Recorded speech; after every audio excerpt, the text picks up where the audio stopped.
Fatherland Videos. Tonight, we have a story from the book Wise Woman.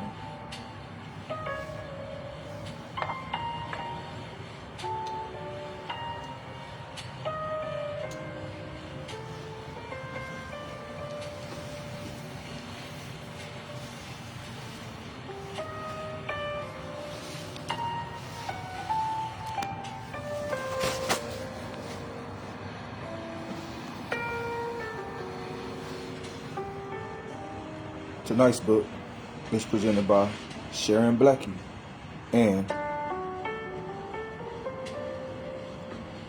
Garat Winnie.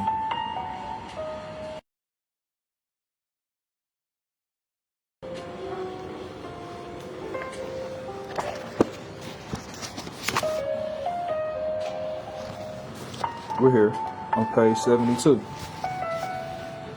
The true history of Little Golden Hood from England.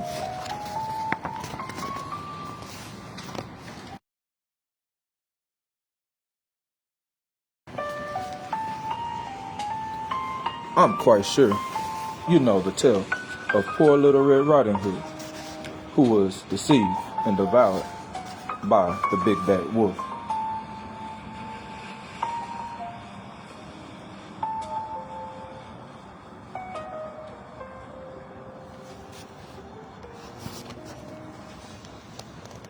You know about her cake, about her basket, and certainly about her grandmother.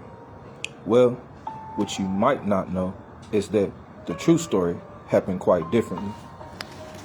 First of all, the child was actually called Little Golden Hood. Second, it was neither she nor her grandmother, but the wicked wolf who was, in the end, caught and devoured.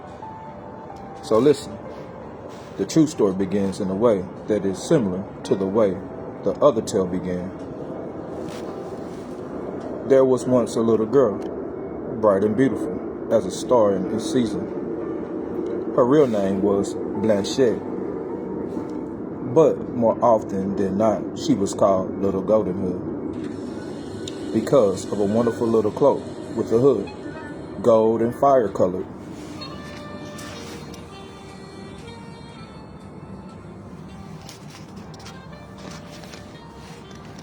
Which she always wore. This little hood had been given to her by her grandmother, who was so very old that she couldn't remember her age anymore. Her grandmother told her that the cloak would bring her good luck, for it was made of a ray of sunshine. And since this good old woman was considered to be something of a witch, everyone thought that the little hood was rather bewitched too. And so it was, as you will see. One day, her mother said to Blanchette, "Let's see, my little golden hood, if you know how to find your way to your grandmother's house by yourself. You can take this nice big piece of cake to her for tomorrow's Sunday treat.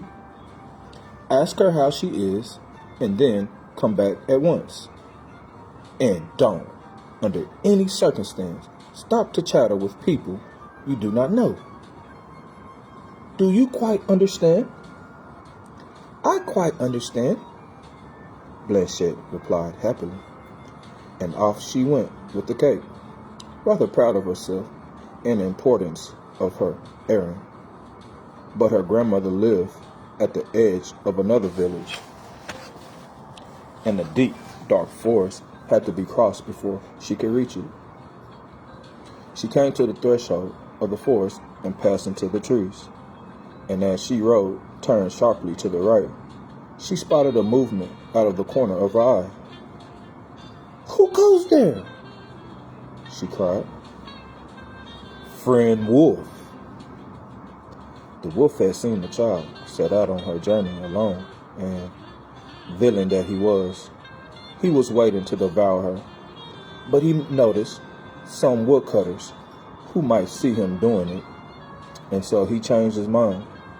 Instead of leaping on Blanchette and bringing her down, he came frisking up to her like a friendly dog. It's you. And aren't you a nice little golden hood? He said. The little girl stopped to talk with the wolf, who, it has to be said, she did not know at all. You know me? She said. And what is your name? My name is Friend Wolf, he replied, baring his shiny white teeth. And where are you going today, my pretty one, with your little basket on your arm? I'm going to visit my grandmother to take her a nice big piece of cake for her Sunday treat. And where does she live, your grandmother? She lives at the other side of the forest, in the very first house at the edge of the village, near the windmill. Do you know it?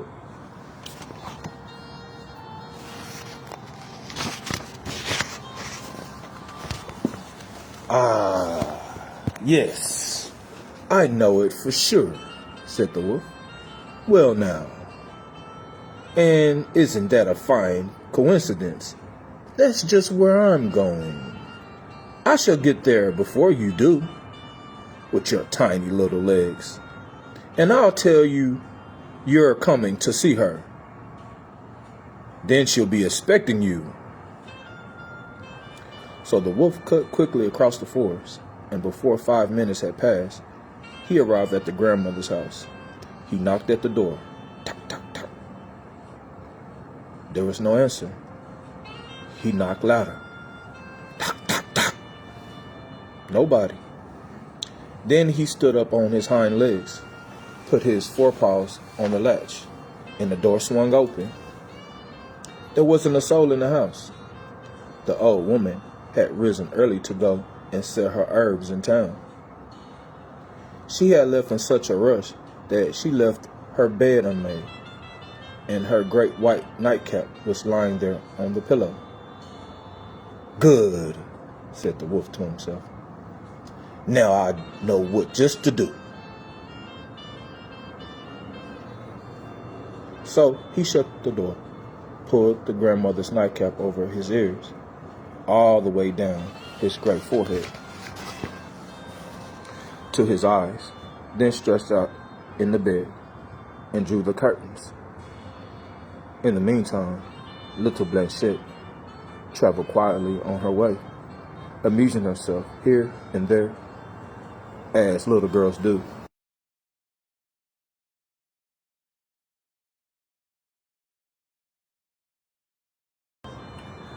By picking Easter daisies, watching the birds making their nests, and running after butterflies that fluttered in the sunshine. At last, she arrived at the door of her grandmother's house. Knock, knock, knock. Who is there? Said the wolf, softening his rough voice as best as he could.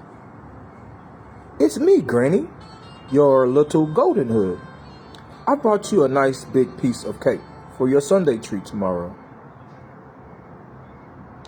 Press your finger on the latch, then push, and the door will open.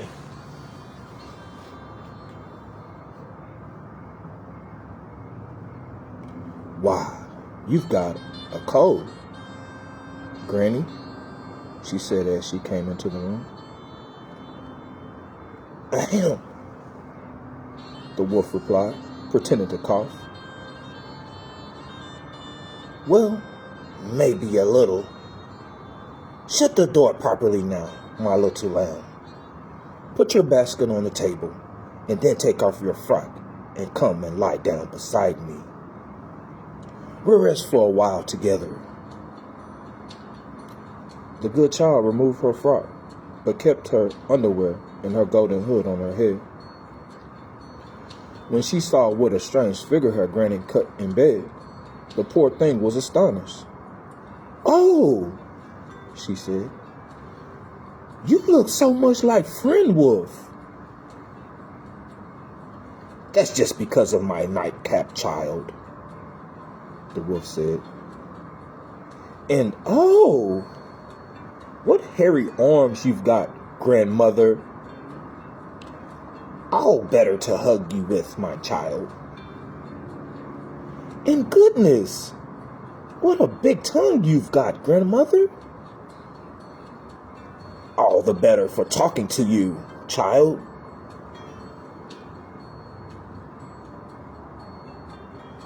But really, what a mouthful of great white teeth you have, grandmother. That's for crunching up little children, snarled the wolf. And he turned and opened his jaws wide to swallow a Blanchette. She quickly lowered her head, crying, Mama! Mama! And the wolf teeth missed the aim and only caught her little hood. Then, oh dearie me, he drew back, crying and shaking his head as if he had swallowed a red-hot coals, because that little fire-colored hood had burned his tongue all the way back, deep down into his throat. The hood, you see, was made with witchy magic, the kind that in old days was used for casting spells of invisibility or protection. So there was the wolf, with his throat burning, jumping off the bed and trying to find the door, howling and yowling, as if all the dogs in the country were at his neck.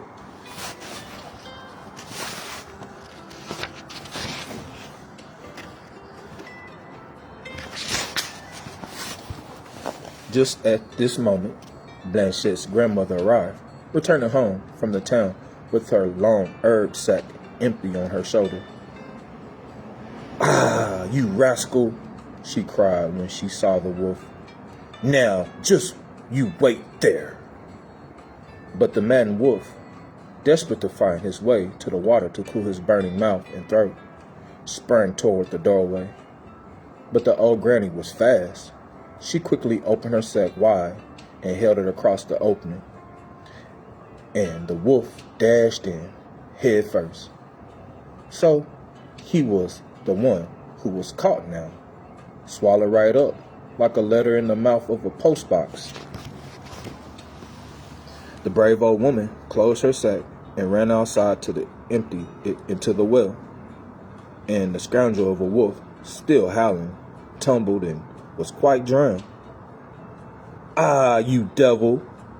You thought you would gobble up my little granddaughter?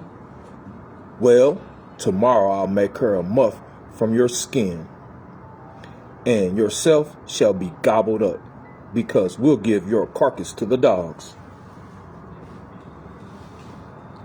The grandmother returned inside to dress poor Blanchette, who was still trembling with fear in the bed. Well, she said to her, and where would you be now, darling, without my little hood? She made the child eat half of her cake and drink a good glass of wine, and then she took her by the hand and led her back home again.